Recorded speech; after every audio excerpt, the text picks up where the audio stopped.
Un'unica azienda sanitaria e solo 7 ULSS, una per provincia. Il progetto di legge presentato da Luca Zaia rivoluziona l'organizzazione della sanità in regione. La nostra inchiesta per comprenderne meglio contenuti e possibili ricadute sul territorio inizia proprio dal firmatario della proposta, il presidente del Veneto, intervistato da Antonello Profita.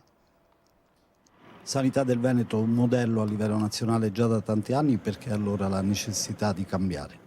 Diciamo che i cittadini avranno gli stessi identici servizi, gli stessi identici uffici. La verità è che cambiamo perché vogliamo razionalizzare ancora, perché il risparmio che ne deriva è di circa 60 milioni di euro minimo all'anno. Azienda zero, cosa vuol dire?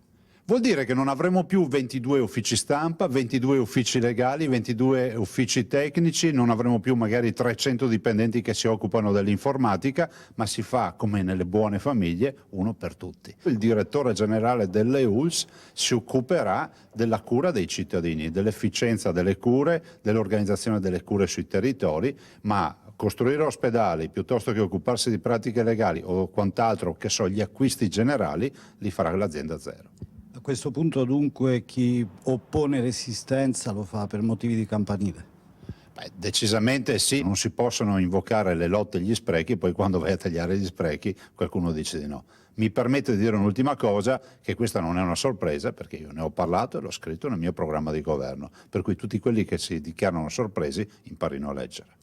E a chi teme che l'accorpamento delle ULSS possa essere il preludio anche di uno smantellamento degli ospedali o dei presidi sanitari esistenti?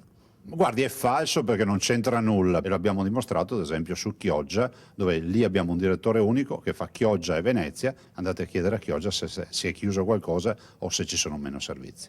Quando potrebbe diventare operativa? Quali sono i tempi previsti? Questo dipende dal Consiglio, però sicuramente entro fine anno si chiude tutta questa partita.